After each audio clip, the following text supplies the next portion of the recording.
and we're going to start with our presenter today. That is Greg.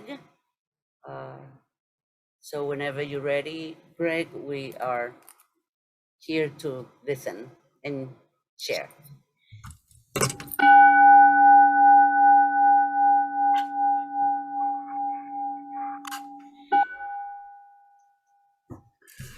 Thank you, Elena, and thank you, Sangha, for being here. So I'll be ready about next week or so, I think. I give thanks for the Buddha, the Dharma, and the Sangha. You guys are great. This brings out the best in me and forces me to be the best that I can be. I have the good fortune to be able to listen to a lot of podcasts and to live at a time when there's a lot of stuff available, just Dharma freely available for the taking. And I listen to a few a week. Zen Mountain Monastery, Jeffrey Shugan Arnold is great. Also,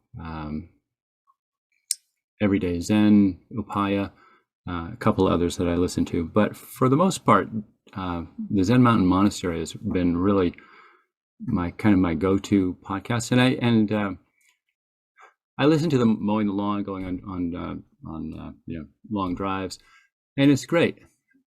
I sometimes listen to them again, but it is the actual act of trying to teach or trying to gather together my thoughts enough to be able to explain them coherently to someone else that is extremely significant. And this type of activity of giving a Dharma talk is makes all the difference. So I spent the last 2 weeks contemplating what I wanted to do, listen to a couple of podcasts, and there were some really good ones that just kind of rocked my world. I mean, there's a lot of fruition going on there, and was going to talk about one, but there was one in particular that was more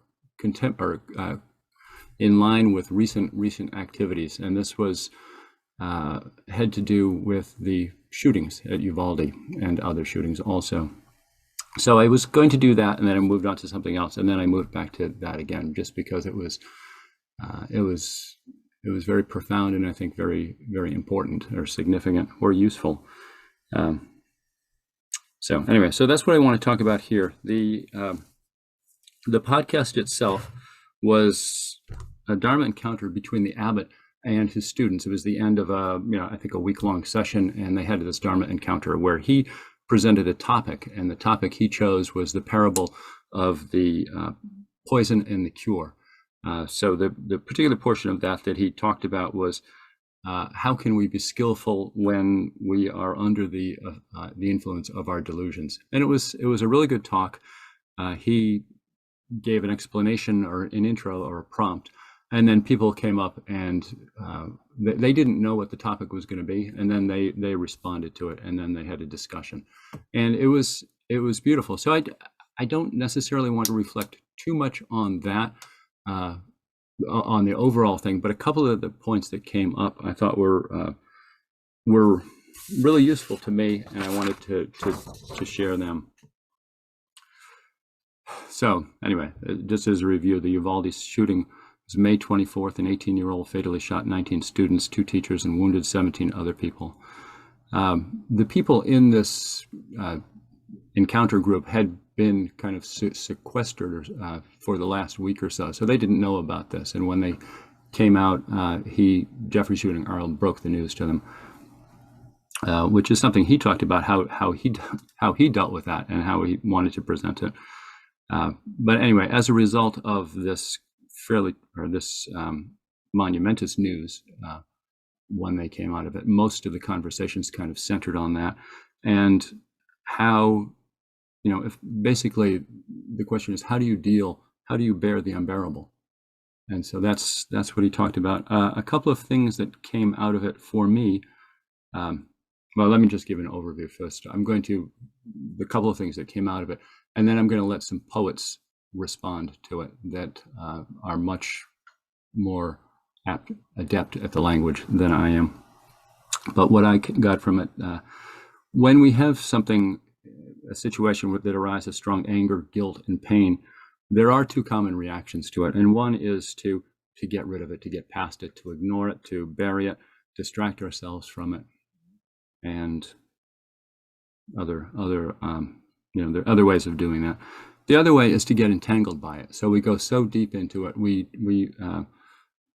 feelings and emotions proliferate, we spin up stories, and there is no end to that. The likely results of these two ill-advised strategies are the first can't work, because we're effectively doing some bypassing there. We're ignoring what's there, and there is no healing possible if you don't address this first, facing the obstacle. And the second route of getting entangled by it is you're just digging this dark hole, and you go in, and you might not get out, or you'll be there for a very long time. So there's nothing there to pull you out. The skillful approach is to allow yourself to react to it, because you have no choice. You're going to react to it. You're not alive if you're not going to react to this. I mean, there are different degrees of situations. Maybe some you can effectively ignore, but some you can't effectively ignore. And when they are repeated things, and you are powerless to do anything about it, it is I don't know what the right word is, deadening to you. You have to react, but you can't react. But the skillful approach is that you do allow yourself this emotion. You have this emotion. You allow yourself to experience, but you maintain mindfulness. You know that you're being overwhelmed by it. If you are, you know that you're being overwhelmed by it, and you also know that this is a temporary thing. You are going to be overwhelmed by it, but you are going to come back. With mindfulness, we can bear the unbearable, and we have to, because we don't really have a choice. We bear the unbearable, and in doing so, we can move forward toward healing.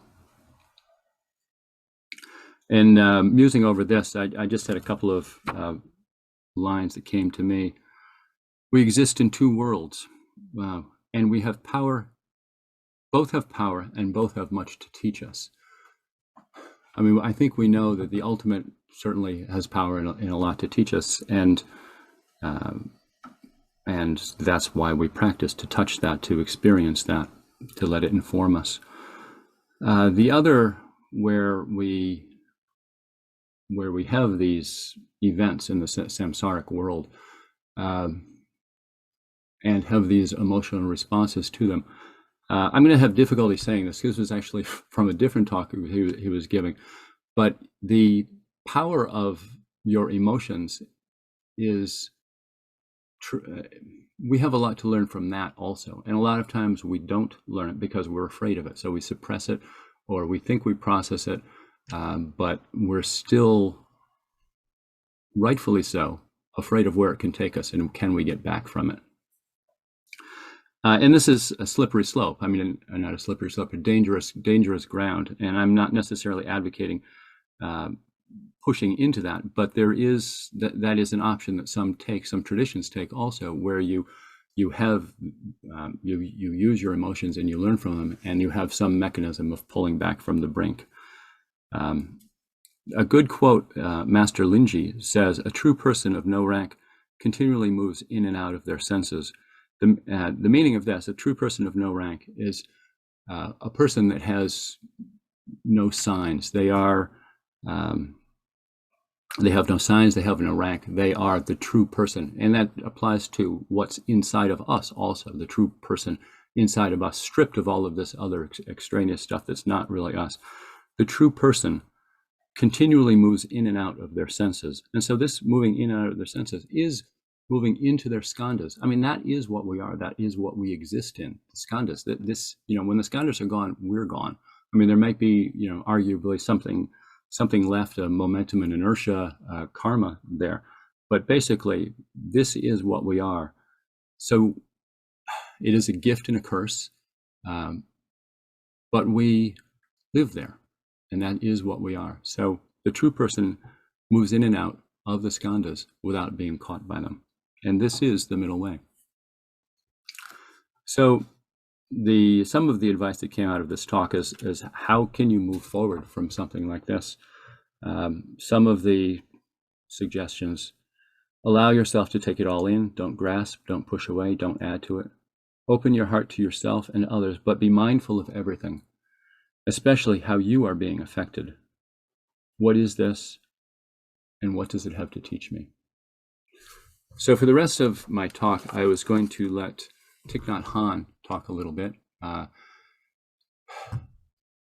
Call Me by My True Name is a wonderful poem. I'm sure we're all familiar with it, but I'm going to play a recording by Thich Nhat Hanh of it, but as I wanted to preface it with the backstory of Thich Nhat Hanh telling. So I'll just read this. After the Vietnam War, many people wrote letters to us at Plum Village. We received hundreds of letters each week from the refugee camps in Singapore, Malaysia, Indonesia, Thailand, and the Philippines, hundreds each week. It was very painful to read them, but we had to be in contact. We tried our best to help, but the suffering was enormous, and sometimes we were discouraged. It said that half of the boat people fleeing Vietnam died in the ocean. Only half arrived at the shores of Southeast Asia. There were many young girls, boat people, who were raped by sea pirates. Even though the United Nations and many countries tried to help the government of Thailand prevent that kind of piracy, sea pirates continued to inflict much suffering on the refugees. One day we received a letter telling us about a young girl on a small boat who was raped by a Thai pirate. She was only 12, and she jumped into the ocean and drowned herself. When you first learn of something like that, you get angry at the pirate. You naturally take the side of the girl. As you look more deeply, you'll see it differently. If you take the side of the little girl, then it's easy. You only have to take a gun and shoot the pirate. But we can't do that. In my meditation, I saw that if I had been born in the village of the pirate and raised in the same conditions as he was, I would now be the pirate.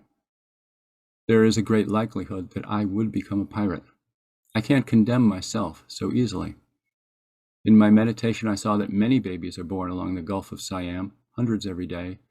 And if we educators, social workers, politicians, and others do not do something about this situation, then in 25 years, a number of them will become sea pirates.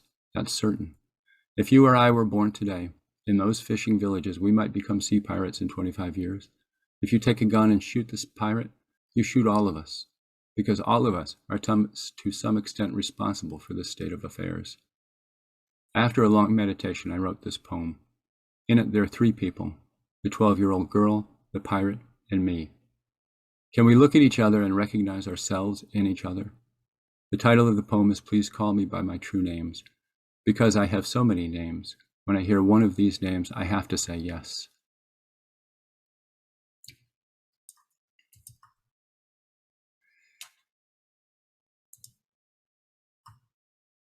Just a second, I have to cue things up here.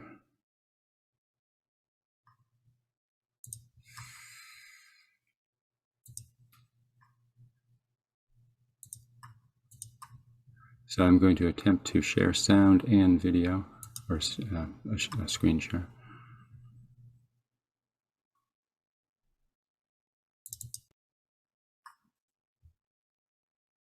So you can now see the text, Call Me by My True Names, yes? Okay. Please call me by my true names. Don't say that I will depart tomorrow. Even today, I am still arriving. Look deeply. Every second, I am arriving. To be a bud on a spring branch. To be a tiny bird with still fragile wings, learning to sing in my new nest. To be a caterpillar in the heart of a flower. To be a jewel hiding itself in a stone. I still arrive in order to laugh and to cry, to fear and to hope. The rhythm of my heart is the birth and death of all that is alive. I am a mayfly metamorphosing on the surface of the river. And I am the bird that swoops down to swallow the mayfly. I am a frog swimming happily in the clear water of a pond. And I am the grass snake that silently feeds itself on the frog. I am the child in Uganda, all skin and bones, my legs as thin as bamboo sticks. And I am the arms merchant selling deadly weapons to Uganda. I am the 12-year-old girl, refugee on a small boat, who throws herself in the ocean after being raped by a sea pirate. I am the pirate, my heart not yet capable of seeing and loving. I am a member of the Politburo with plenty of power in my hands, and I am the man who has to pay his debt of blood to my people, dying slowly in a forced labor camp. My joy is like spring, so warm it makes flowers bloom all over the earth. My pain is like a river of tears, so vast it fills the 4 oceans. Please call me by my true names, so I can hear all my cries and laughter at once. So I can see that my joy and my pain are one. Please call me by my true names, so I can wake up, and the door of my heart could be left open, the door of compassion.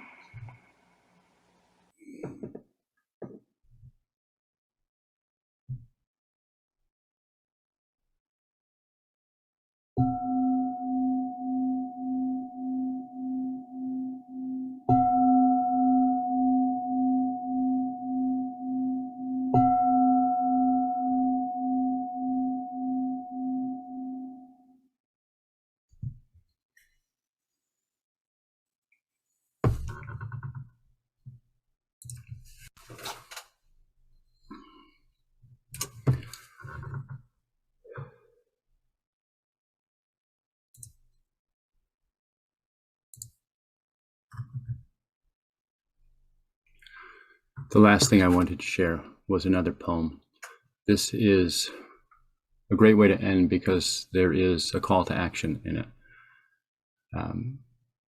It's by Amanda Gorman. I have a brief intro that I cribbed from someplace, but perhaps you guys are aware of her.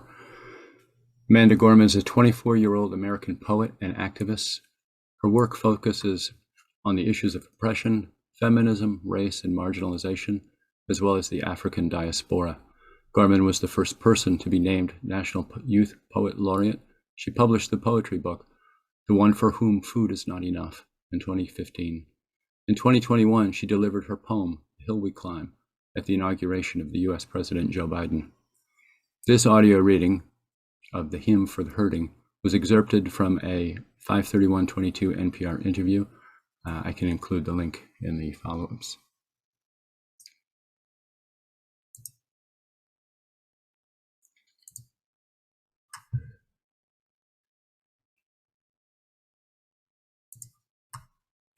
I'll be with you in a moment. Everything hurts, our hearts shadowed and strange, minds made muddied and mute. We carry tragedy, terrifying and true, and yet none of it is new. We knew it as home, as horror, as heritage. Even our children cannot be children, cannot be. everything hurts. It's a hard time to be alive, and even harder to stay that way. We're burdened to live out these days while at the same time blessed to outlive them. This alarm is how we know we must be altered, that we must differ or die, that we must triumph or try. Thus, while hate cannot be terminated, it can be transformed into a love that lets us live. May we not just grieve, but give. May we not just ache, but act. May our signed right to bear arms never blind our sight from shared harm. May we choose our children over chaos. May another innocent never be lost. Maybe everything hurts, our hearts shadowed and strange, but only when everything hurts, may everything change.